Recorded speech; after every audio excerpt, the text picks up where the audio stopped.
kita saat ini juga akan membahas lebih lanjut mengenai mungkin mengawalinya dengan topik ya. Hari ini di ulang tahun ke-75 Republik Indonesia kita mengambil tema Indonesia Maju. Nah, kini kita sudah bersama dengan Dr. Ali Mohtar Ngabalin, ini sebagai staf ahli dari kantor staf Presiden. Halo, selamat pagi. Selamat pagi, Bang Ngabalin. Sehat? Alhamdulillah, Indonesia maju. Iya, merdeka Bang Ngabalin. Nah, Bang, ini kan untuk tema di tahun ini, Indonesia Maju dan Bangga Buatan Indonesia. Mengapa pemerintah ini mengambil tema ini untuk hari ulang tahun ke-75 Indonesia kali ini, Bang?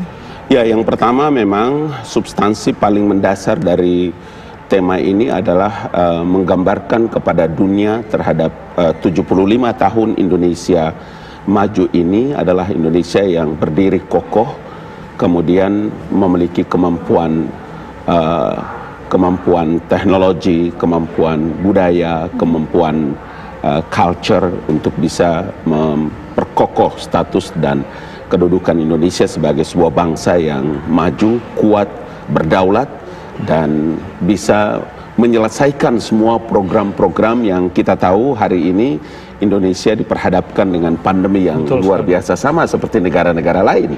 Tapi alhamdulillah pemerintahnya, negaranya, kemudian bangsa dan rakyat Indonesia tetap bersatu, tetap menjaga kebersamaan, sehingga semua tantangan dan hambatan yang diarahkan kepada bangsa dan negara ini bisa teratasi dengan baik. Nah, Bang Ngabalin, sekarang kan kita lagi di masa pandemi, tantangannya cukup berat karena kalau kita lihat pidato Presiden kemarin, bahkan kalau tahun lalu kan banyak kemudian yang ingin dicapai, ibu kota baru, lalu juga SDM yang unggul. Tahun ini kita ada sedikit perbedaan, sehingga ketika pidato juga ini harus direm dan juga ada sedikit pencocokan yang lebih tepat, alokasi yang lebih tepat. Ini seperti apa istana untuk mengatasi hal ini, Bang Ngabalin? Memang kita harus sadar dan tahu bahwa semua agenda-agenda besar dan rencana-rencana besar yang ditetapkan oleh pemerintah, tentu juga bersama-sama dengan Dewan Perwakilan Rakyat Republik Indonesia,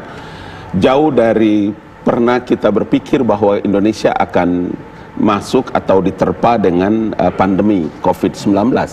Jadi agenda-agenda yang spektakuler, yang tidak pernah dipikirkan dalam sejarah Republik Indonesia maupun sebelumnya. Hari ini Presiden Joko Widodo berpikir dengan agenda-agenda besar yang luar biasa, termasuk salah satu diantaranya tadi yang dikemukakan.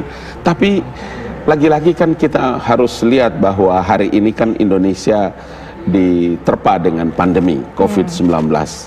Tidak ada yang membuat, tidak ada yang mendesain, semuanya datang dari Tuhan, dari Allah Subhanahu wa Ta'ala. Karena itu, ya mau dan tidak mau, makanya Bapak Presiden menggunakan istilah kita harus ekstra cepat, extraordinary untuk melakukan desain ulang terhadap agenda-agenda besar. Bayangkan, undang-undang tentang anggaran pendapatan belanja negara sekalipun ya harus dirubah. Untuk apa? Untuk mendesain mata anggaran dalam rangka menghadapi pandemi COVID-19. Oke, ini Bang Ngabalin, kita ada rekan satu lagi, narasumber satu lagi yang mungkin akan bergabung bersama kita di perbincangan kali ini. Sudah ada Profesor Widodo Muktio sebagai Dirjen Informasi dan Komunikasi Publik dari Kominfo. Halo, selamat pagi Prof. Widodo. Halo, selamat pagi Mbak Ami, Mas Imran. Iya, Prof. Widodo, sekarang kita bergabung juga di sini ada Bang Ngabalin di studio. Kita akan berbincang ini soal kemerdekaan di tahun ini. Tadi Bang Ngabalin sudah menceritakan sedikit ya soal target Indonesia ke depan seperti apa, khususnya di tahun ke-75-nya ini. Nah, tapi berpindah sedikit sebetulnya ke pidato Presiden di sidang tanggal 14 Agustus lalu. Ini kan sebetulnya Pak Jokowi menceritakan bahwa nilai-nilai luhur Pancasila, kemudian nilai kesatuan, itu tidak bisa digoyahkan dengan apapun. Nah, ini kalau dari Prof. Widodo terlebih dahulu, menilainya, menanggapi omongan Pak Jokowi ini seperti apa, Prof? Iya, jadi Pak Jokowi kan setiap tahun sudah menyampaikan, dan pada kali ini kita kembali lagi pada situasi yang tadi sudah disampaikan. Kita berada pada pandemi COVID, tetapi ini justru menjadi satu titik, tidak untuk kemunduran, tetapi kita arahkan untuk bangkit. Makanya ini jangan membuat kita kemunduran, tapi kita bajak. Sebenarnya Pak Presiden kan bajak melakukan lompatan kemajuan. Artinya apa? setiap krisis biasanya menjadi turning point untuk menjadi worst atau best. Nah, kita mengambil yang best, sehingga semua warga bangsa mesti memahami betul di tengah pandemi ini, mari kita coba melakukan recovery dengan menganalogkan Pak Presiden juga bahwa kita harus restart untuk mengambil langkah lebih cepat lagi. Indonesia sebagai negara yang jumlah penduduknya banyak, tentu ini menjadi potensi. Kita punya demografi dividend, dan juga kita diharapkan nantinya akan melakukan apa yang disebut dengan transformasi digital.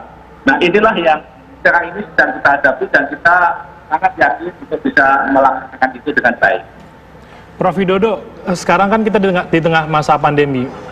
Sebagai Kominfo, wewenangnya juga ya, sebagai wewenang dan juga tugas, sekarang kalau kita lihat banyak kemudian di terutama media sosial dan juga informasi begitu ya, banyak kemudian yang membuat kita di pandemi ini juga terpecah. Ada yang kemudian bilang ini adalah sebuah rekayasa dan lain-lain. Bagaimana dari Kominfo untuk kemudian membuat hal ini tetap aman dan juga mencerdaskan masyarakat, terutama di usia 75 tahun bukan waktu yang muda buat kita, agar masyarakat tetap cerdas bisa menghadapi hal-hal demikian agar kita tidak terpecah.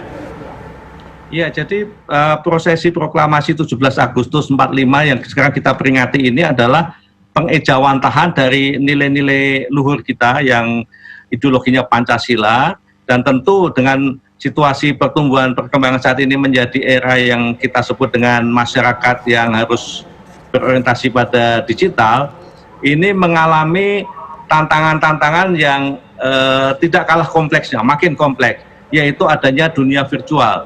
Dalam dunia virtual tentu setiap orang bisa memproduksi, mendistribusi, mengkonsumsi, sehingga inilah yang menjadi tantangan pemerintah untuk bisa memberikan kesadaran. Dan melawan COVID musuhnya hanya satu, ya COVID itu, sehingga kita jangan sampai punya punya keinginan yang justru akan kita semua tidak bisa segera menyelesaikan. Jadi buat kami sekarang ini mengamplifikasi, mendiseminasi hal-hal yang pesan utama melawan COVID ini. Misalkan kita harus disiplin diri terhadap 3M, ya, memakai masker, menjaga jarak, ya, dan seterusnya, mencuci tangan. Nah, yang kedua yang juga harus kita sampaikan adalah kita harus optimis. Termasuk hari kemerdekaan kali ini kita harus optimis menyelenggarakan peringatan ini, meskipun kita minimal karena kita geser, kita transformasikan dari realitas sosial menjadi realitas virtual. Namun demikian, kemeriahan, kegembiraan ini harus kita tetap gaungkan supaya kita selalu berpikir positif. Badai pasti berlalu. Termasuk juga inilah tantangan kita, ternyata kita punya nilai-nilai yang sangat luhur, yaitu gotong royong. Kita menjadi bersama-sama. Mari kita lawan bersama-sama COVID-19 ini, segera kita keluar dari pandemi ini. Baik, Prof, itu harapan kita ya. Saya mau ke Bang Ali. Bang Ali, balik ke tanggal 14 Agustus ada pidato Presiden yang cukup panjang, banyak hal-hal penting yang disampaikan di sana. Apa yang perlu kita garis bawahi, tapi nanti dijawab usai jeda, kita jeda terlebih dahulu. Tetaplah bersama kami di Kabar Khusus. Iya, masih bersama kami, pemirsa. Kita lanjutkan lagi ya perbincangan kita, Imran. Ini tadi kan masih bersama Bang Abalin nih soal pidato kenegaraan Pak Jokowi tanggal 14 lalu nih. Ada mungkin satu yang perlu digarisbawahi juga nih, omongan Pak Jokowi soal bahwa perekonomian negara kita ini sekarang ibarat komputer, jadi masih perlu di restart, masih perlu di reboot. Tapi meskipun begitu ada optimisme di situ. Nah, Bang Abalin menanggapinya seperti apa ini di tahun ini? Ya, seperti kita ketahui bahwa negara-negara besar di dunia itu kan telah mengalami resesi, resesi ekonomi.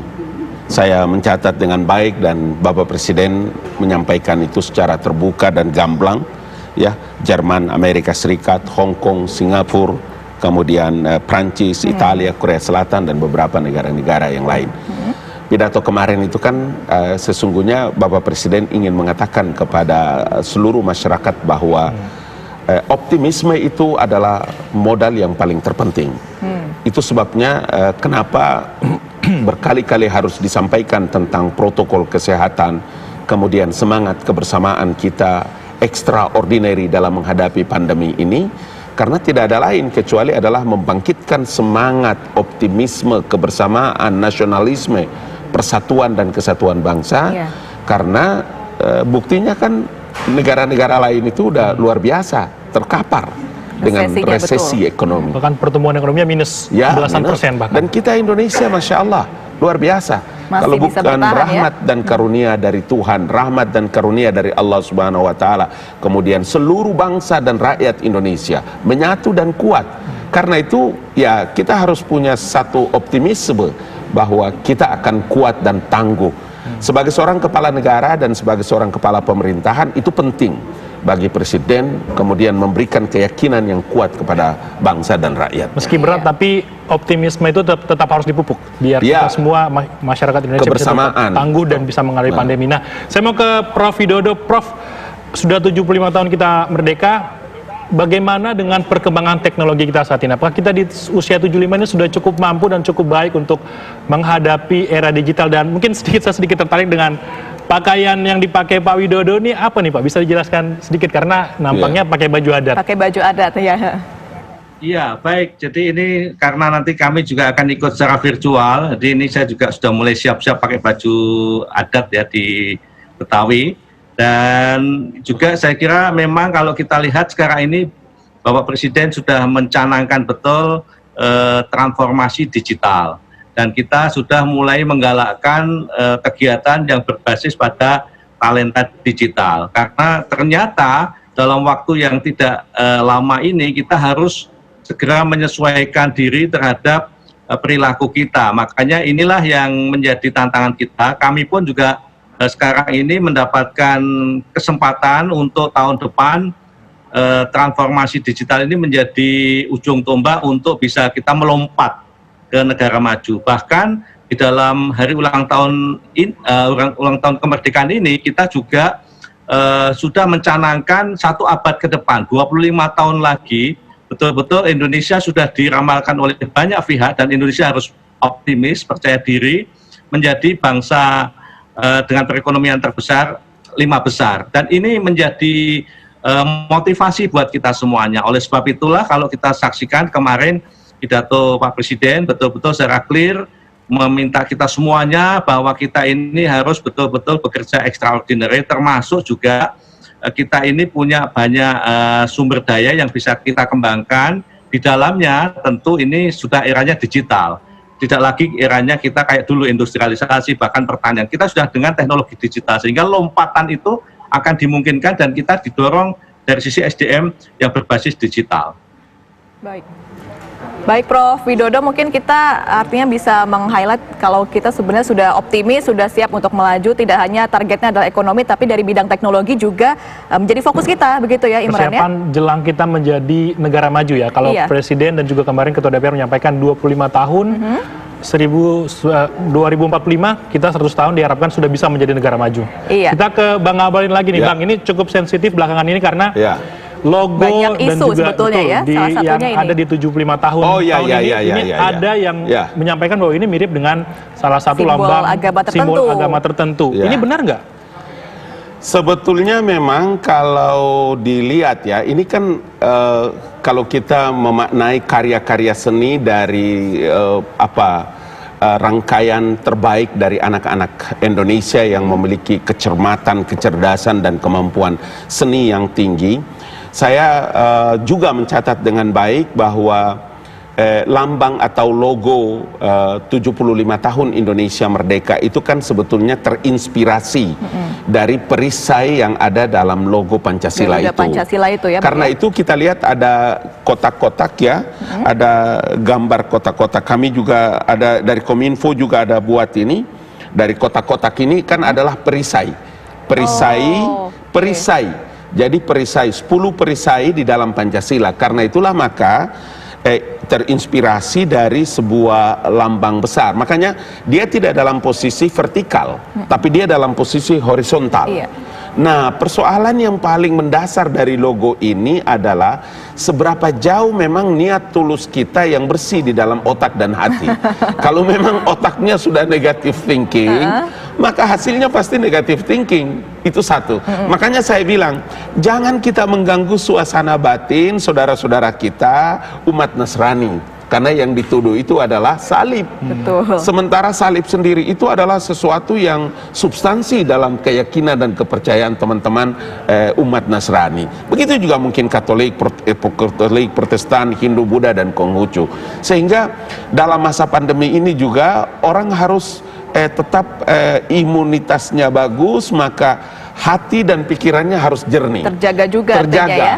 Kalau hati dan pikirannya sudah negatif thinking, maka saya bilang perempatan jalan pun bisa jadi salib. Bisa jadi sesuatu yang diproblemkan begitu ya, Bang Abalin ya. Makanya saya harus menjelaskan itu secara terperinci dan substansi, supaya mari kita jaga kebersamaan ini. Iya. Kita hindari semua ujaran kebencian.